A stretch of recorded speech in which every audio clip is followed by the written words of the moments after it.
o livro Caminho, Verdade e Vida, que é um livro que foi psicografado, pelo Chico Xavier, pelo Espírito de Emmanuel. E esse livro, ele sempre traz aí ensinamentos extraídos do Evangelho. Hoje nós vamos ler a lição número 10. A lição número 10, que é o título Mediunidade. Mediunidade. E todas as lições desse livro começam com um trechinho do Evangelho. E o trecho de hoje diz o seguinte: e nos últimos dias acontecerá, diz o Senhor, que do meu Espírito derramarei sobre toda a carne. Os vossos filhos e as vossas filhas profetizarão, vossos mancebos terão visões, e os vossos velhos sonharão sonhos. Então, essas palavras aqui estão no livro dos Apóstolos, no livro dos Atos dos Apóstolos, lá no capítulo 2, versículo 17. Na verdade, esse trecho aqui, ele foi pela primeira vez citado lá no Velho Testamento, no livro de Joel, no Velho Testamento, muitos séculos antes de Cristo. E depois ele volta a ser citado no início da era cristã, aqui no livro dos Apóstolos, nos Atos dos Apóstolos. Esse livro dos Atos é um livro bastante interessante, porque ele conta como foram os primeiros anos dos apóstolos, a partir do momento que eles iniciaram o trabalho de evangelização, após o desencarne de Jesus. Então são os primeiros anos da era cristã.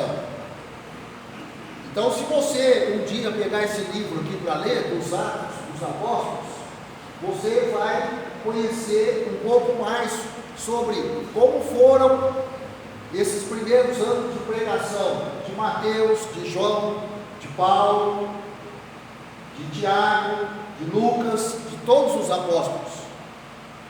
Então é muito interessante. Inclusive, ao ler esse livro, a gente tem uma pequena dimensão do quanto foi difícil o trabalho por eles executado. Não foi fácil. Gente, não foi fácil para Jesus, o Espírito maior. Não foi fácil, Para os apóstolos, então, mais difícil ainda. Mas nem por isso eles desistiram da tarefa, nem por isso. Então, assumiram uma missão e foram até o final nessa missão. Mas eles estavam com o Espírito Santo sobre eles. Então, quando fala, nos últimos dias acontecerá, diz o Senhor, que do meu Espírito derramarei sobre a carne. Luz sobre a carne. Isso é nada mais, nada menos do que mediunidade. Por isso que o título desse capítulo de hoje chama Mediunidade. A mediunidade é nada mais, nada menos do que luz sobre a carne. Essa é a definição de mediunidade. Então, esse capítulo de hoje vai versar sobre isso. No dia de Pentecostes, aqui, antes de eu continuar, é importante, todo mundo tem que entender o que é o Pentecostes. O Pentecostes, a gente pode ter duas interpretações. Se você olhar, começando aí com a fé judaica, para os judeus, o Pentecostes era a data que que celebrava o dia que Moisés recebeu de Deus as tábuas da lei. Para os judeus é isso.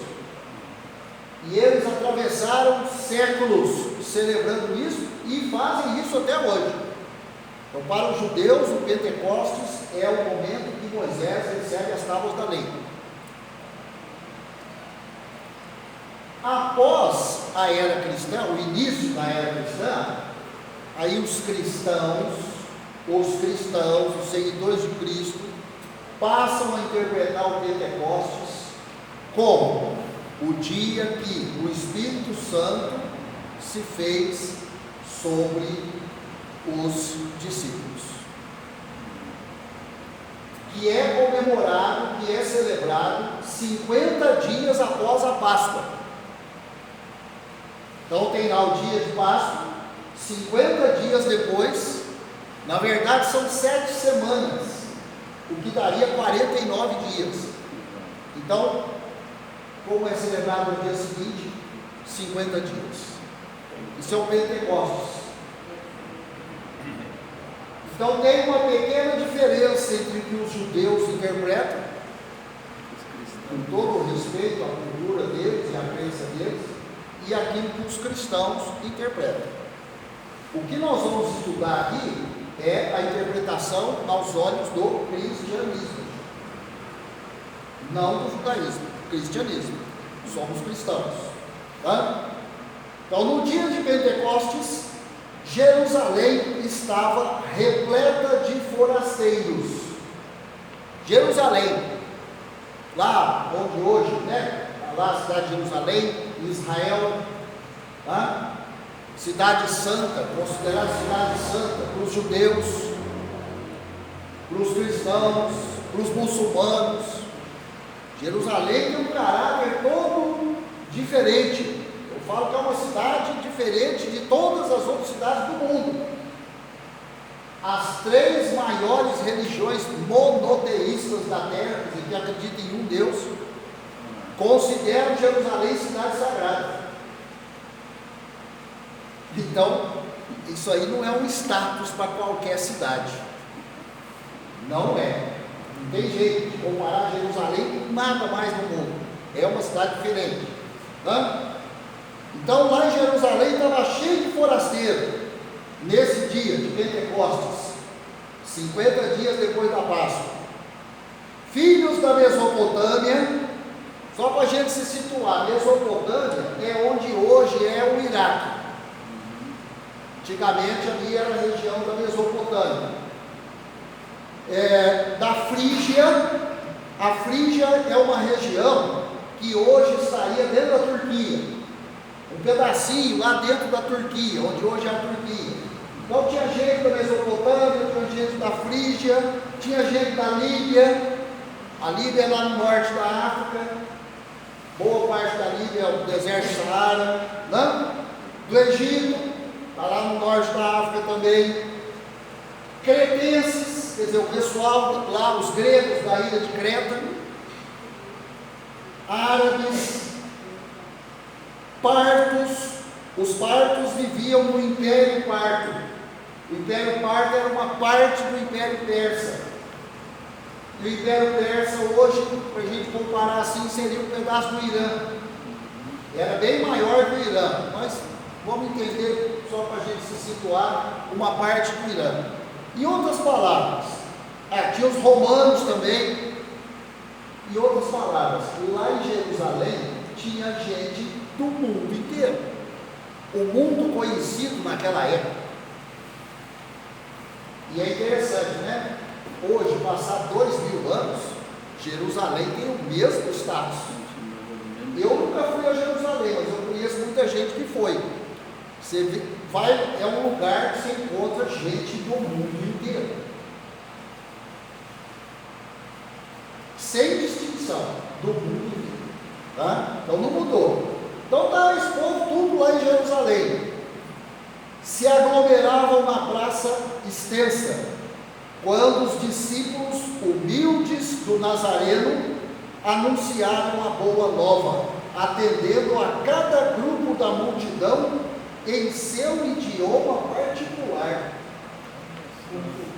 Agora você pensa, esse povão tudo lá, cada um de um canto, cada um com uma cultura diferente, cada um falando uma língua diferente, e os discípulos começam a falar, e em cada uma das línguas que estavam presentes lá, porque eles estavam falando para todo mundo, eles não estavam falando só para os gregos, ou para os turcos, ou para os persas, não, eles estavam falando para todo mundo.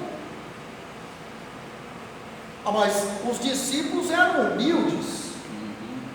Se a gente for pensar aí em termos de letrados, eles eram pouco letrados. Quase analfabetos, exatamente. Os discípulos não eram a sumidade de conhecimento. E, no entanto, eles falam para todo mundo. Então, por isso que o capítulo aqui chama mediunidade. É o que às vezes acontece numa sessão de comunicação. O cara pode, né? O médico pode às vezes começar a escrever e falar numa língua que ele não domina. Ele é só um instrumento. Quem está falando é o Espírito. Então aqui é o Espírito Santo que se derramou sobre os discípulos. E eles começam a falar para A, B, C, D, E, para todo mundo. Por quê? Porque tinha que levar a mensagem para todo mundo. Que mensagem? Do Cristo. Do Cristo. Né? Uma onda de surpresa e de alegria invadiu o espírito geral. Não é para menos. Não é para menos. Pensa. Você chegar num lugar aí completamente diferente e alguém que está lá falando com a multidão, de repente começa a falar em português. A sua língua. Você fala, nossa, mas parece que só tem eu aqui que fala português. Então, mas está falando com você mesmo. Você vai ficar alegre. Você vai ficar alegre. Né? Você vai se sentir importante. Oh, nossa, eu sou minoria. E ele fala a minha língua. Não faltaram os céticos no divino concerto, atribuindo à loucura e à embriaguez a revelação observada. Lógico, não é para menos. Passaram-se 2000 anos e não mudou muito. Os céticos continuam aí. Quem que é o cético? Aqueles que não acreditam. E quando vê às vezes uma manifestação dessa, fala, não, isso aí é um estado de loucura. Deve ter tomado umas a mais. Cheirou o quê? O que cheirou? São os céticos. Para eles é mais confortável pensar assim do que entender que é o Espírito Santo se manifestando. É a pequenez dele que impede ele de enxergar a grandeza do Espírito Santo. Né? Simão Pedro destaca-se e esclarece que se trata da luz prometida pelos céus à escuridão da carne. São as palavras de Simão Pedro, explicando o que está acontecendo lá. Não precisa duvidar. É a luz divina se manifestando. Essa luz prometeu que iria se manifestar, e está se manifestando. Para acabar com a escuridão da carne, né?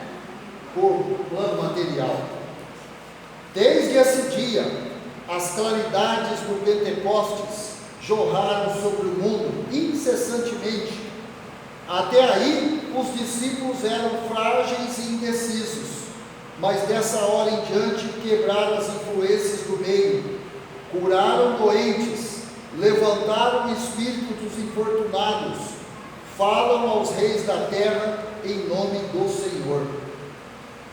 Então, quer dizer, os discípulos foram envolvidos por uma força tal da luz do Espírito Santo, que, como se diz, eles se empoderaram, e eram todos muito humildes, acanhados, às vezes até tinham medo de se expor e ter a cabeça cortada,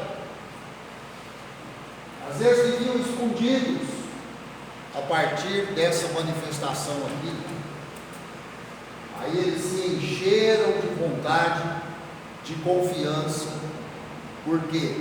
Porque eles estavam envolvidos pela luz do Espírito Santo, estavam se sentindo fortes, passaram a fazer curas. Aquilo que Jesus fez enquanto existiu aqui encarnado, eles passaram a fazer em nome do Mestre, a serviço do Mestre.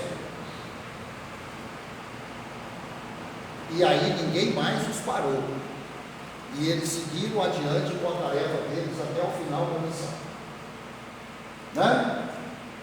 O poder de Jesus se lhes comunicar as energias reduzidas. Estabelecera-se a era da mediunidade. Aqui a gente tem que fazer uma parte aqui e entender o seguinte: gente, mediunidade existiu desde sempre. Desde sempre. Desde quando vivíamos em cavernas, sempre existiu médium. Todos nós somos médiuns. Todos. Em algum momento a mediunidade vai se manifestar, em alguma época, em algum tempo. Alguns já têm uma mediunidade manifesta, seja clarividência, seja audiência, seja a psicografia e as diversas formas de mediunidade. Mas todos temos a mediunidade. Só que em muitos de nós ela ainda está latente. Teríamos que oferecer um pouco mais de condições para essa mediunidade se manifestar. Mediunidade não se manifesta em qualquer um. É uma bênção, uma graça muito grande. Não tem nem como eu falar o que significa a mediunidade, tão grande que é a sua importância, né? Então, isso aí nos leva a pensar a seriedade com que a mediunidade tem que ser tratada. Então, por exemplo, na época de Moisés, o Moisés foi muito duro na época, mas não tinha outro jeito. O Moisés pegava pesado, mas tinha que pegar pesado. O mundo era complicado demais naquela época. Então, se não tivesse alguém que pegasse pesado, a coisa não andava. Então, por exemplo, ele proibiu terminantemente o contato com os mortos. Mas sabe por que ele proibiu? Porque essa propriedade, essa mediunidade, que naquela época já existia, ela era usada com finalidades obscuras. Gente, passaram-se quantos mil anos, até hoje não tem gente que usa a mediunidade de forma obscura, para benefício próprio, para fazer maldade para o outro, para pensar em bens materiais, para interferir em relacionamentos, e vai por aí afora. Não vou nem ficar falando nisso. Utilidade vazia. Então você vê, naquela época, Moisés mais ou menos 1500 anos antes de Cristo, o Moisés já era preocupado com esse uso obscuro da mediunidade. Aí passaram-se esses anos todos e a mediunidade continua sendo muitas vezes utilizada de forma indevida, né? Então a mediunidade exige muita responsabilidade. Não pode aflorar em qualquer um. Não pode. nós somos ainda muito atrasados. A maioria de nós não pode ter mediunidade ainda. Nós vamos fazer coisa errada.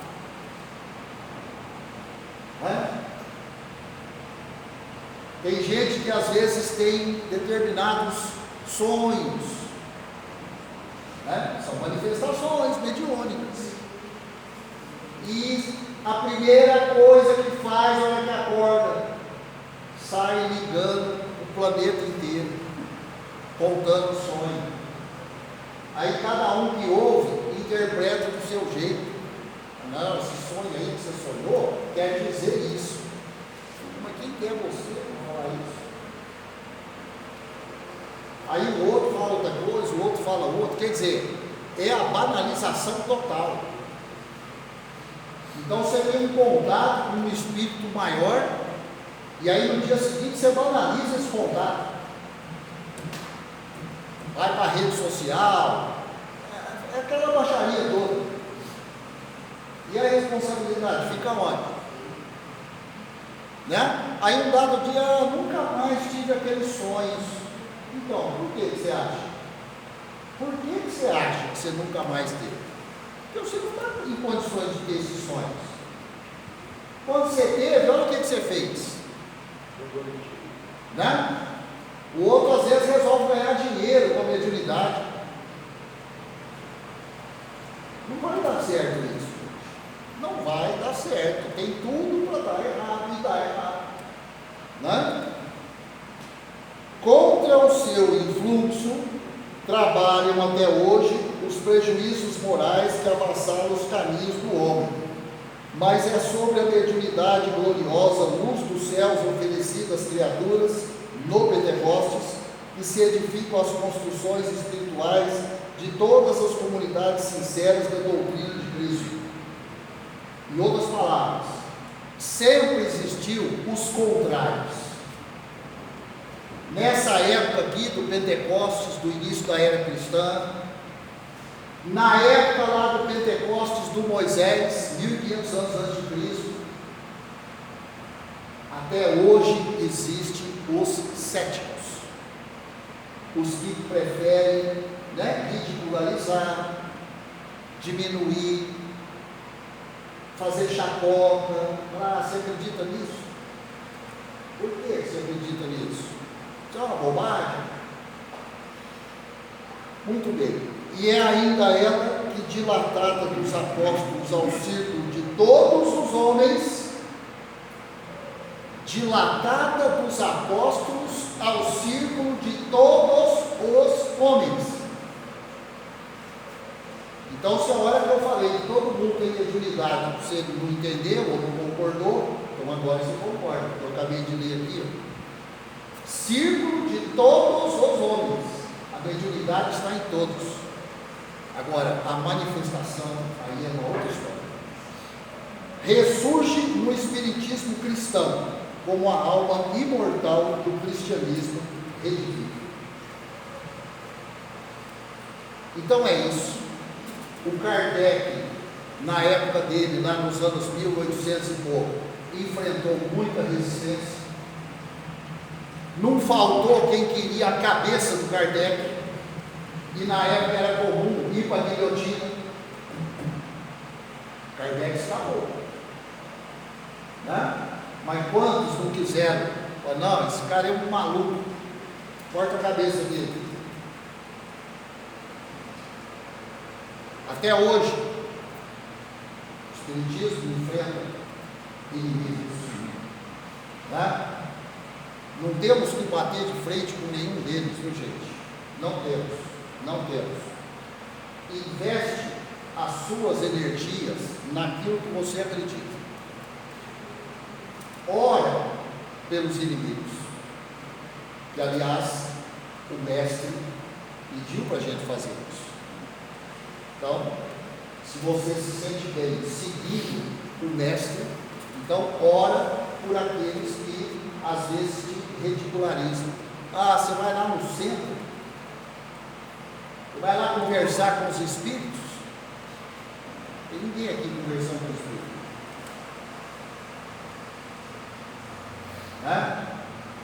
Não necessariamente eu tenho que ver manifestações. Ah, eu nunca vi nenhuma manifestação, porque você não está em condições de ver. Você quer ver uma coisa que você não está em condições de ver? Sinto muito, mas não tem jeito.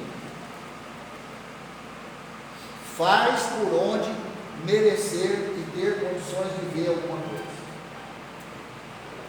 Mas não vai com a curiosidade, não. A curiosidade não é uma finalidade sadia. Não esquece disso. Bem? Então é isso aí. Vamos para a segunda parte, né? O trabalho dos passos, a importância de ficarmos em oração até chegar a sua vez. Bem?